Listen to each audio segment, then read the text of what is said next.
like, I don't want to pay top price, or $20,000 more than my friend paid for a home, 2 months ago, because they're comparing everything to just get into this market. So they wait and sit, and then they bid, and they're running around with their heads cut off, basically, because it's a really, really challenging market. So if you're one of those buyers, what's the solution? I you're in a catch-22 because you could wait for the chance of hit the hope that prices ease. And it's funny, even looking at this report, I was just laughing because the last sentence of this first summary paragraph talking about nationwide, it says declining affordability has had a significant impact on home buyers, many of whom have been priced out of the market and are choosing to wait for sales price to ease before resuming their home search. And I hate that advice. I hate that approach because there's no signs of it slowing down. People staying in their home longer. Not only is that the case, but we have institutional buyers coming in and purchasing properties to turn them into rentals, to flip them. And they're taking up the inventory that could be going to retail customers and turning them into a profit center for themselves. And this has been going on since 2014, 2013. And most people don't realize these large companies were buying 40, 50 homes per month in the average price point and then turning them into rentals. These are homes that might have turned over once or twice for actual people who are relocating here. So we have a supply problem.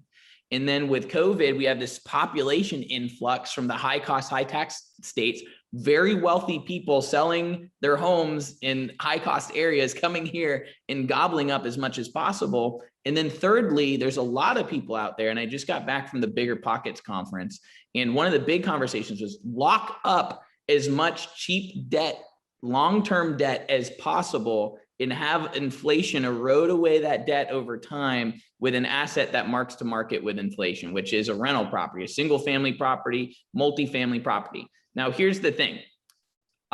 Will there be a crash in residential real estate? And the answer is no. Yeah, what's interesting about the investor conversation is when I saw that statistic, 25%, I was, I actually thought to myself, like, it should be way more than that. Because if you actually look at the historic home ownership rate for Americans, it's like at 68%. So it's at an all-time high. So that would mean 32% of properties are owned by investors or their second homes or something like that, depending on how the data is cut. But 25% is actually not that much. But what's different now, though, is it's becoming institutionalized by, America Homes for Rent, Progress Homes, Invitation Homes, and they're buying like loads of properties in these specific locations, and they're not coming back on the market. And we have a supply problem on top of that, and they're still buying in many cases. So, when I ran this study, when I looked at the numbers more closely, only 2% of homes in America are owned by these institutional, really, really super large organizations. And that's not a lot, and it's not enough to move a market right now. But one can see, just like you saw that, viral Instagram reel post out there, where they're making fun of like, what are the things that these companies are going to be able to do in the future where they can manipulate a neighborhood's prices down the line. We're not there yet. We're not even close to being there, but it is an interesting, everyone can kind of see the writing on the wall, is because all of this is fueled by the Federal Reserve keeping rates artificially low. They're still buying mortgage-backed securities and treasuries. Everything is just inflated and possible because of these low interest rates. So their holding costs are next to nothing. And so if you're like a seller thinking about selling to one of these iBuyer companies, it's like, number one, you already know you're losing money because the only reason that they're buying it is to flip it and turn it into to sell it to somebody else. So like they have to make their spread. Right now, their spread's $19,000 according to their own reporting. So like on average, you're losing $20,000 for something that is a perceived more convenience. It's not actually more convenient. Most homeowners would prefer to keep the equity, but the problem is that they get to the table first and they say, hey, here's the best thing. Here's what you're going to get with me and someone else. And they're only showing one side of the story versus going out to the marketplace and interviewing 1, 2, 3 different real estate agents, finding the one that's best by asking them questions. So really, like like these companies are betting on the seller being lazy and not doing their research, and they're doing information arbitrage. Like they have all the data, the seller doesn't have any data except for the data that they're giving them.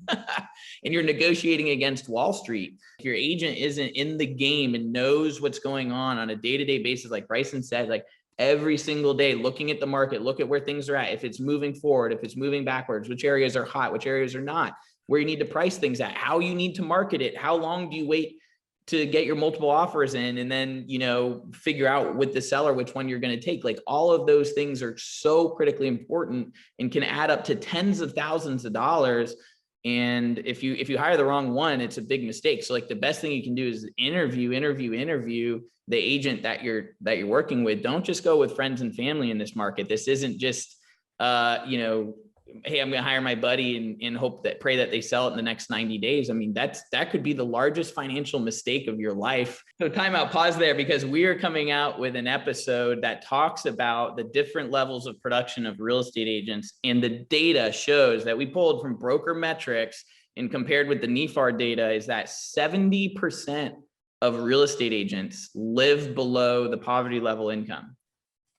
70%. And then to get to the top 1 to 2%, you got to be producing more than like 16 million or somewhere around there as a top producer. But you at least want an agent that is selling 1 or 2 a month. I mean, at least, because that'll give them an indicator, like they're in the market, they're doing business, they know where things are at. But when we really, really drill down and look at it, about 85% of agents aren't even making enough money to be in this business. So it's your job as the consumer to figure out, is this agent that I'm hiring part of that 15% that really gives a crap, that cares about the consumer, does enough volume to actually know what they're doing? But I mean, if they can't even manage their own financials, how are they going to manage your largest financial asset? And it's like brutal to say, but it's a partly, it's our job to educate the consumer on the information out there and how to find the best people so they can have the best experience. I think that really kind of ties back into our institutional, all these iBuyers and stuff coming into the market.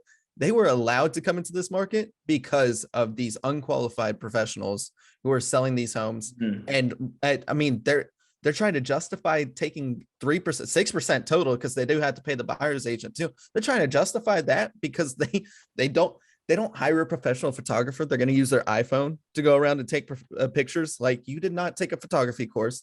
They're not getting any video. They're not getting the word out. They don't know how to use social media, which is 99% of buyers these days find their home online. Like, they're going to find it somehow. So if you're not using every single avenue to get your home on the internet, every single channel, every distribution channel you can possibly think of. It's not just MLS and Zillow. People are very social people. They're going to share any listing they see with their friends or families who are trying to move down here. If you do not exercise every single channel that you can possibly find and get them to share the word, then you are leaving money on the table. I mean, you are. So there are interview questions that if you're listening to this, if you're a seller, you want to ask them, how many homes have you sold in the last 12 months? Like, not your team, how many have you sold in the last 12 months? How many reviews, like, where can I see 5-star reviews from other sellers? Can I get references from other sellers? What's your sale to list price ratio? So that's like determines if they're pricing the home correctly. How many days on market are you versus the marketplace? Like, these are questions that, of course, like, no seller is really asking, but they need to see this checklist and ask. And then, how many years of experience do you have is a good question, but it doesn't tell everything. It's more of like, how many have you sold in today's market or in the last year or so? Because the last year and a half have been completely different from the prior year and a half. So I know agents out there that have been in business 2 years that are way better and 10 times more experienced than the agents that have been around for 20 years. Yeah, this is the best time of year to buy, in my opinion. Yeah. There's more inventory hitting. There's less buyer demand. Historically, that has been the case from seasonality. I think we're starting to experience and go back, like you said, to some sense of normalcy. So the next statistic looking at is the average home price versus last year is up 19.7%. It was a $256,000 house last year, is now trading at about 307. which, you know, is really hard to wrap your mind around. So anyone who's purchased property over the last 5 years right now looks like an absolute genius. Yeah. Is phenomenal. And again, it's because the low interest rates are spurring demand. We're having population growth. Jacksonville is a very unique city. We've got a huge port for shipping in the Navy. We've got Mayo Clinic. We've got great climate. We have no state income tax. I mean, this city is ripe to continue moving forward. And it's also still priced less than Tampa and Orlando and is a beach town. So I think this market is still primed and ready to go to continue moving forward, despite what happens with the economy in whole. And we're also starting to get some tech companies relocate here. I think the key takeaway from this whole conversation is buy as soon as you can, lock in the lowest rates. And if that's the case, if you plan on staying here long-term, if you want to be in Jacksonville, Northeast Florida long-term, buy now, get into the market. It's going to be more expensive next year, either through interest rates or prices or both, probably both. Yeah, I guess my advice for buyers, and John really summarized what we were talking about, what to look for, the actions to take. But I would, if you are looking to just track the market a little bit, track interest rates. That is going to be the number one factor of if we are ever to return to a balanced market under current market conditions. Interest rates are going to be the first thing that causes us to go back to a higher inventory because there's going to be less buyers. Because if you thought affordability was bad now, it is going to be worse. Your purchasing power goes down 10% with every percent up in interest rate. It is a bad scaling issue. So if you are waiting for home prices to go down, you're out of luck, and it's only going to get worse with interest rates rising and increased demand. Buy now, because we do have a couple of months of winter time when things lie a little bit more dormant. We do have people that are looking to sell, but you're going to have the big part is you're going to have less competition on the market because people are, staying put for schools and whatnot. And less competition means you will still have to make a competitive offer, but you will not have to make an outrageous offer right now, right? You won't have to waive a ton of your rights and leverage away on an average basis. If you're still trying to get over to the beach or, St. Johns County, those are still very competitive markets. But above all else, know that people like John and myself are open books on this stuff. We will give you all of our knowledge as long as you're willing to listen. This is my job. This is my profession. I give this information away for free. And whether you want to act on it and use me as your agent, that is up to you. But I love helping people out, and find somebody who is service oriented like that. Please. That is number one key advice I can give in this market. So I think that about wraps it up for me, John. I'm looking over everything. I guess now that I look at percent of original list price received on one of the stats, it's 99%. So real quick on the listing side, if you are interviewing agents, know that everybody looks like a genius right now because it's so easy to sell a home. It's selling it properly, right? So I know my different takeaway is that my homes last 5 days on market, which is insanely fast. So if you want it sold fast, great. If you want to negotiate terms, you want to stay there longer, fine, I can help that out. I also sell my homes for 6.1% more than the average agent. My homes are selling at 105. Right? That's a good number, sir. Yeah, it's 105.1%. Yeah, well, exactly. If I can cover the spread, that means more money in your pocket. So if your agent doesn't know these numbers, like if they can't spin them out top of head, do not hire that agent. If they have to go back through and calculate the numbers, they are not going to handle your transaction right. So please, I know all of my colleagues here at Momentum, we always talk about know your numbers. They know their numbers. And if you can't spit those numbers out just like that, do not hire them to sell your home, because everybody looks like a genius right now, but it takes that extra upper echelon to sell it right. So that's it for me, John. I'm done rambling. I hope your viewers enjoy this. I just think like the two big mistakes, like here's what you want to avoid. Number one is not interviewing agents, or not interviewing enough agents to find the one that actually knows what the heck they're talking about. And then two, I'm going to wait for the market to crash and then I'm going to buy. I think those are like the two biggest mistakes that I see out there is, just going with the first person they sit down with and not taking the interview process seriously and see what options are out there. So my encouragement, number one, get with Bryson. Bryson, where can they follow you? You can follow me at Bryson Powers Realtor across most social platforms. It should be on Facebook, should be on Instagram. The best way to get in touch with me is on my YouTube channel. That you can see all my content there. Just search Bryson Powers Realtor. You can search just about anything. Moving to Jacksonville real estate market. My video will pop up. And on top of that, you can reach me, Bryson at brysonpowers.com. My number is 904-615-9007. Whatever you guys need, whatever messaging platform you want to use, I promise I will get back to you within 24 hours. Yeah, that's awesome. Yeah, most agents don't even answer their phone, but we won't get into that. But that is, yeah, do you want us to be on for another hour? Because I'll talk about that.